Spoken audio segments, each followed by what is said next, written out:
Haytham Kenway remains a controversial figure for me. I have great respect for him. After all, he was the Grand Master of the Colonial Rite, charged with finding a precursor site. Haytham was cunning and ruthless, but he had a streak of emotional weakness that ultimately triggered his downfall. He lost his father when he was a child, and the British Grand Master Reginald Birch raised him to become a Templar Knight. Haytham eventually learned that his father, Edward, had been an assassin. That he chose to stay a Templar, rather than follow in his father's footsteps, indicates to me that he believed he was already on the right path. When Haytham discovered that Birch was the one who murdered his father, he and his sister killed him in revenge. I believe this was the beginning of his downfall. Templars kill for efficiency, not petty emotions. When he discovered that his son Connor was an assassin working against him in the colonies, the same emotional weakness stayed his blade. A pity Connor did not show him the same mercy.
This is a restricted area.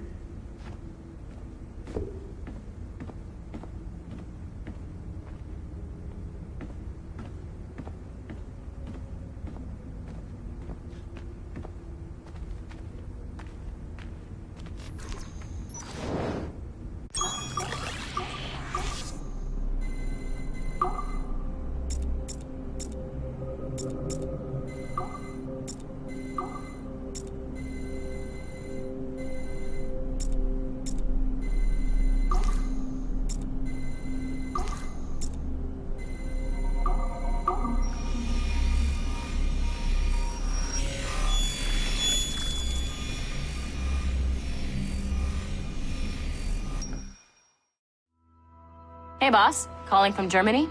Yes, I am in Essen, searching for an artifact called the Ankh of Isis. Can you tell me anything about it? Give me a minute to fire up my machines here. Okay. Not much. There's an obscure file from the data dump scanner that mentions it. It was allegedly 14th century Germany, where an assassin named Lucas Zergberg fought a Templar offshoot called the Brothers of the Cross. How original. That's the file that led me to this bland shit pile. Is there anything else? Anything outside of Abstergo official records? Nobody's ever seen the thing. There's all kinds of stories about its history. From Roman Gallia, Egypt during the Middle Ages, and even a cell of modern-day assassins. Oh. And it apparently raises the dead. Is there any evidence to support this? None at all. You know what I think? I think this is bullshit the assassins are spreading around so that people like us waste our valuable time sniffing after it. Smells like a trap. Agreed. Keep an eye out for new information about the Ankh. While it may not lead to an artifact, we may be able to follow the data back to some assassins. You got it, boss. Where are you off to next? Cuba. I'm going to excavate the observatory.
Okay. The numbskull is in another Animus session, and I've required caffeine. All is right with the world. Good. This isn't really your kind of mission, is it, boss? Every mission is important in its own way. Still, I bet you'd rather be out with the rest of the team, hunting Sean Hastings or something. Wouldn't you? Hell yeah. I want a front row seat for that show. Any word from Sorkin? He's scheduled to update me in 43 minutes. Good. Can I ask you something? Of course. What's it like, using an Animus? I went through the Animi training program. It felt like the drills we used to do in the UT Jaeger. You never use a normal Animus like this one? To relive your own genetic history? Only once. Really? Who were you? I was a young man. On the Viking raid on Lindsey Farn. 793, northeastern coast of England. Sorry, history nerd. So, how was it? It was summer. Good sailing weather. The monastery was a center for religious studies, and we crashed into the city like a tidal wave. And? We pillaged and burned. They thought we were demons. The details of the memory were so vivid. I lost myself in the bloodlust. I defeated a Saxon, a great warrior, but did not want to kill him. I invited him to join our clan. Ah, Norse adoption rituals. The chance to sail the world with the Vikings. Yes, a chance to see the world as it really is. What happened then? He wept. Then he cried out that God had abandoned his people and that nothing remained but chaos. I felt such pity for him. I killed him without a second thought. After we're done here, are we gonna have to kill the numbskull? We will see.